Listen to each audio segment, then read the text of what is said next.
Okay, after the darts, on the directions they talk about making the center back seam, which is right over here. We're actually going to skip that because in class I'm going to have you actually get fitted so that the skirt fits perfectly on you before we sew the center back and insert the zipper. So we're going to skip this step. Skipping the zipper application, we're going to move right onto over here. So step number 8 is what we're going to go to right after the darts. So you're going to go ahead and, it says here, stitch the front to the back at the sides.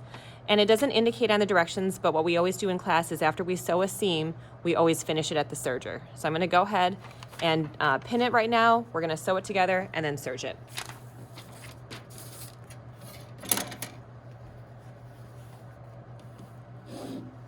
So I'm going to take my front piece. You want it right side up. Okay, and then my 2 back pieces, you want to do right side down so that I have right sides together. And I'm going to line up the notches at the sides here.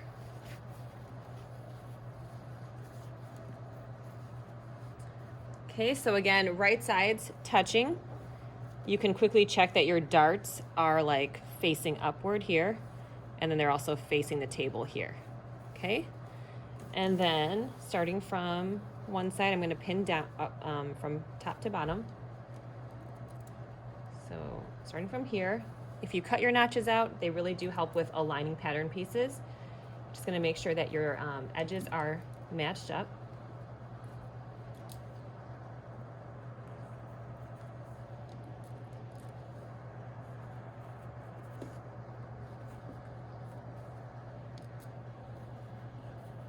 Okay, about that many pins should do it. I'm going to flip it around and pin the other side as well.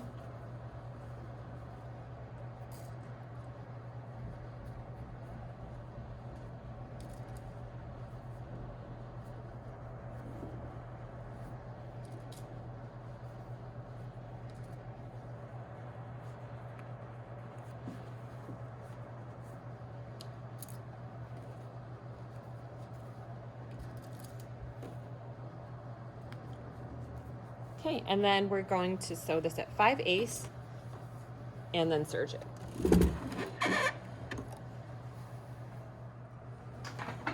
Okay, so starting from the top, lining it up at 5/8.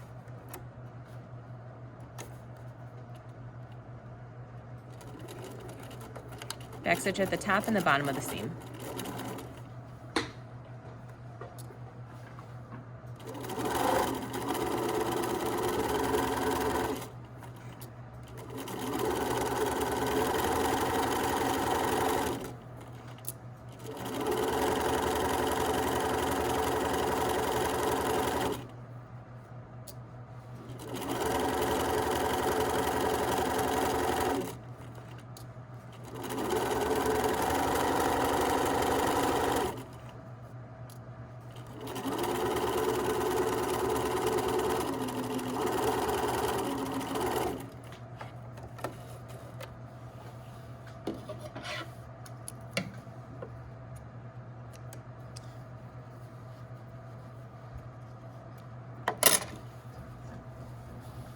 Okay, and then I'm going to do that on the opposite side as well.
Okay, next we're going to go to the serger and serge this just along the edge. Don't take anything off. We're going to use stitch selector B.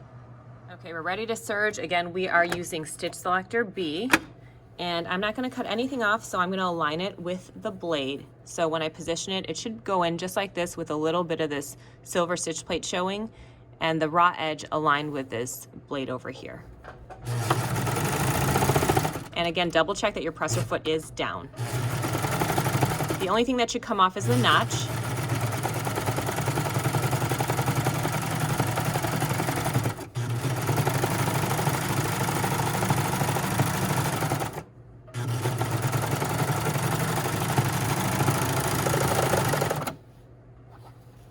Okay, so it should look just like this. You're gonna do that to both sides. Next, after you've serged both side seams, you're gonna go to the iron and press the seams towards the back. It's just good practice to press seams after you sew them, just for a really professional finish. And so I'm actually gonna press it from the right side here, and this is the back, and I'm just gonna kind of like feel for the seam allowance to make sure it's going towards the back, and just iron it. Double check that the iron is clean on the bottom. If it's looking dirty, make sure you use the press cloth and iron it with the press cloth between the iron and the fabric. And because this is curved around the hips, I'm going to use a pressing hand to get around this curved area so there's no wrinkles when I go over that with the iron.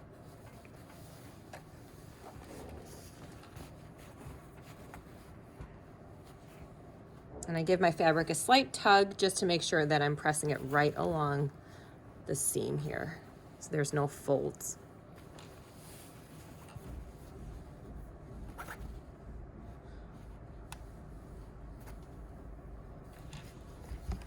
Okay, this is a step that's often overlooked, is the ironing part and the pressing, because people just feel like, oh, it doesn't do anything, it doesn't attach any pieces, but it does create such a professional finish when you do iron all your seams. It really just takes your project to the next level by making it look more professional. So this is the opposite side. So again, this is the back. So I'm going to iron these seams now upwards towards the back. So again, I'm kind of pushing the fabric out of the way so it's not like creased in the seam, and then working my way across the pressing ham.